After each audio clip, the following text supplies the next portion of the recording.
A década de 1960 foi realmente a última grande década da indústria britânica de motocicletas. Mesmo nos anos 60, porém, a escrita estava na parede, principalmente por influência japonesa e, mais especificamente, da Honda.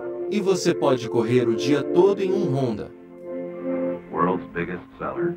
A Honda tinha algo a oferecer que nenhuma outra empresa de motocicletas tinha. Literalmente, uma motocicleta para todos, desde a pequena Z50. Perfeito para o piloto iniciante que quer simplesmente passear pelas florestas e aprender a pedalar até o Super Cube super acessível, que era literalmente para todos, até a chegada da grande Honda CB 750, sem dúvida a primeira Superbike. Às vezes, ao longo dos anos 70, a Honda estava oferecendo uma motocicleta de quase todos os tipos em quase todos os cc. Basta folhear um panfleto da Honda dessa época para ver do que estou falando. Algumas motocicletas de produção da Honda realmente se destacam desse período como únicas. Você tem bicicletas como a CB 450, por exemplo, uma câmera dupla suspensa, dupla paralela usando barras de torção em vez das tradicionais molas helicoidais para as válvulas, chegando a mais de 100 milhas por hora e acelerando para incríveis 11.000 rotações por minuto, o que é bastante para um gênio, especialmente nesta época. Mas para mim, a moto mais estranha e talvez mais impressionante da Honda nos anos 70 foi a CB 354. Esta é uma motocicleta que quase não faz sentido, vendida mal, era cara e tinha baixo desempenho, mas cara, era incrível. Em 1972, a Honda já havia descoberto muita coisa. Eles venderam mais motocicletas do que qualquer outra empresa desde meados dos anos 60 e, o mais importante, provaram que podiam inovar e ultrapassar limites, principalmente na área de configurações de motores multicilindros. Então, no final da década de 1960,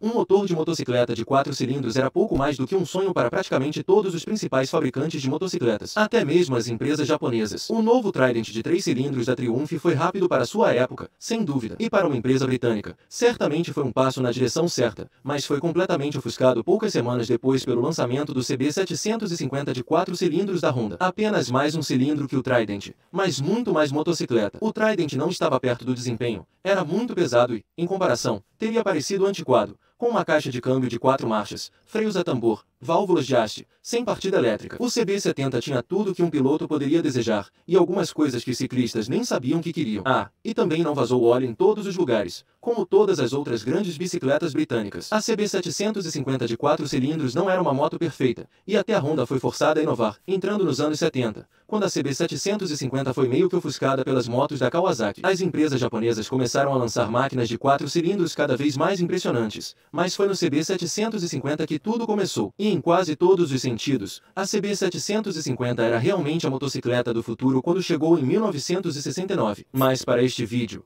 é o que a Honda fez a seguir que eu acho muito interessante. Veja, a Honda já estava fabricando as melhores motocicletas de cilindrada menor e média que você poderia comprar, mas a Honda mirou nos britânicos mais uma vez ao pegar o modelo do CB750 e aplicá-lo à categoria de peso médio. A Triumph e a BSA viveram e morreram com suas motocicletas de 650 e 500 centímetros cúbicos. A Honda tornou essas bicicletas britânicas maiores obsoletas em termos de desempenho geral, características e acessibilidade. E agora a Honda está fabricando uma motocicleta menor de 4 cilindros, uma 500, que acabaria com a icônica 500 da Triumph. O CB500 foi lançado em 71 e a Triumph interrompeu seu 500 apenas alguns anos depois. Já se passaram cerca de 35 anos desde que Edward Turner virou o mundo do motociclismo de cabeça para baixo com este icônico gêmeo paralelo de 500 centímetros cúbicos, uma configuração, sem dúvida copiada pela Honda em seus primeiros dias. Mas agora a Honda era a empresa que estava fazendo movimentos. Se a CB750 estava anos à frente das grandes motos britânicas, a CB500 estava anos-luz à frente das motos britânicas de peso médio. Eu sei disso porque tem um Triumph 500 do final dos anos 60, que, aliás, não era diferente do último Triumph 500S lançado no início dos anos 70, e agora também possui uma Honda CB5004. Então, se você está falando sobre desempenho, potência, usabilidade, recursos e até mesmo coisas pequenas, como a forma como o tanque sai. O tanque do meu Triumph está parafusado, como estava desde o início das motocicletas, mas o tanque CB500 desliza sobre a estrutura com esses suportes de borracha. Não há como desaparafusar nada, é incrivelmente fácil. E talvez o mais importante seja que o CB500 não era tão pesado quanto o CB750 e, por causa disso, embora não tivesse potência, ele se comportava muito melhor, pesava significativamente menos e era apenas um pouco mais lento em um quarto de milha. Cerca de 8 décimos de segundo mais lento que o CB750 de acordo com os ciclos da Kaplan. A CB500 foi sem dúvida a melhor motocicleta. Então, A Honda já havia feito duas plataformas bem-sucedidas de 4 em linha que poderiam ser creditadas por derrubar indústrias inteiras, e então a Honda fez algo estranho. Eles decidiram fazer uma motocicleta que ninguém queria, a CB354, a menor motocicleta de 4 cilindros de cilindrada da atualidade. Isso foi muito mais do que apenas uma evolução de sua nova plataforma revolucionária de 4 cilindros em linha. A Honda tinha um histórico de fabricação de impressionantes máquinas multicilindros de pequena capacidade, principalmente a RC166 de 6 cilindros. Mas a Honda nunca havia realmente considerado levar ao público as motos de corrida de 4 e 6 cilindros de pequena cilindrada. O CB350F era essencialmente como seus irmãos maiores, mas ser um motor de 350 cm3 significava que cada um dos 4 pistões não era maior do que um pequeno frasco de comprimidos. A moto tinha 4 carburadores e 4x4 escapamentos, assim como as bicicletas maiores. Tinha realmente a mesma configuração da CB750 e da CB500, mas por ser tão pequena, a bicicleta era ainda mais complexa, e em comparação com outras 350 no mercado, incluindo a CB350 Twin da Honda, era uma moto cheia com pouco a mostrar. Ele produzia escassos 32 cavalos de potência, o que na verdade era menos do que os gêmeos CB350 da Honda, e era mais lento, porque também pesava mais. Os CB755.004 foram os que eu dei um passo à frente. Então, o que diabos a Honda estava fazendo com essa moto? Essa 4 em linha de 350 cm3. Não era competitivo, não vendia bem, estava muito caro e a Honda jogou no lixo alguns anos após seu lançamento. Mas de todas as motocicletas que a empresa projetou, produziu e vendeu, até este ponto, Soichiro Honda realmente disse que a CB350F era sua motocicleta favorita principalmente por causa da experiência de pilotá-la. Era completamente diferente de qualquer outra coisa que você pudesse comprar, até mesmo 5.754. Era a motocicleta mais suave do mundo. Para quem quer uma motocicleta menor, não havia nada como essa bicicleta. Mesmo a CB350 Twin mais vendida, muito acima da maioria da concorrência, ainda era uma motocicleta básica em sua essência. O CB354 era tudo menos básico. Às vezes, nem sempre é possível resumir o valor de uma máquina simplesmente às especificações, desempenho ou características, porque, no papel, a bicicleta não era boa. Às vezes, uma motocicleta é especial porque nasce da paixão. A Honda não precisava que a moto fizesse sentido ou tivesse vendas projetadas garantidas para construí-la. Eles só queriam construir algo muito legal. E então eles fizeram isso. E o Sr. Honda estava muito envolvido com todos os aspectos do motociclismo Honda neste momento. Ele estava muito envolvido com toda a engenharia. Ele estava na fábrica tomando grandes decisões. Ele não era como um executivo sentado em uma boa cadeira em algum lugar. E ele não era um contador de feijão. Era apaixonado por motocicletas. Embora completamente nova como motocicleta de produção, uma configuração 4 em linha de 350 cm3 já era uma configuração que a Honda havia construído. A fama da Honda nas corridas surgiu quando eles começaram a construir motocicletas de 4 cilindros de pequena capacidade na década de 1960. De todas essas motos de corrida, a favorita de Soichiro era a 354 pilotada por nomes como Mike Aylward. O Sr. Honda acreditava que essa era a combinação definitiva de velocidade,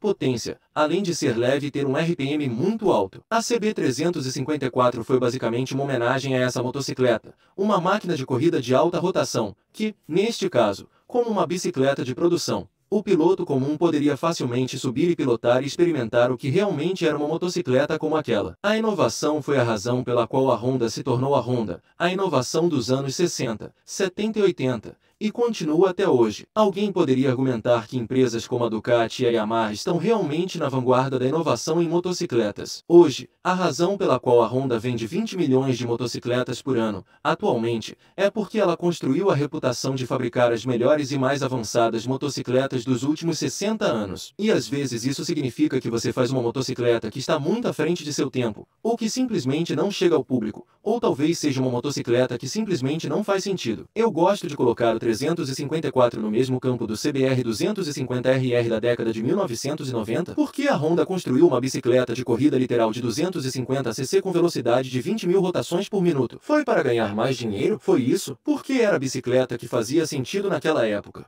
Não, era porque a Honda queria ultrapassar os limites do que poderia ser construído. Acho que a CB354 é a primeira de um certo tipo de motocicleta. Você sabe, os pilotos falam sobre como é mais divertido pilotar uma motocicleta rápida do que uma motocicleta rápida lenta. E eu acho que isso é verdade. Mas há um outro lado disso. Também é divertido pilotar uma motocicleta e parecer rápido. Porque nem toda motocicleta parece rápida. Sim, isso é meio óbvio. Mas, nesse caso, Você não precisa dar uma surra nessa motocicleta para que ela pareça rápida. O apelo de uma moto como essa era o mesmo que o apelo das motocicletas que a Honda matou. Minha Triumph 500, por exemplo, não é uma moto veloz, mas por causa do som e da vibração, a moto parece rápida. 50 milhas no meu Triunfo parecem 80 milhas por hora em uma motocicleta moderna. O CB3504 não soa em nada como um 350. Parece uma motocicleta grande, rápida e potente.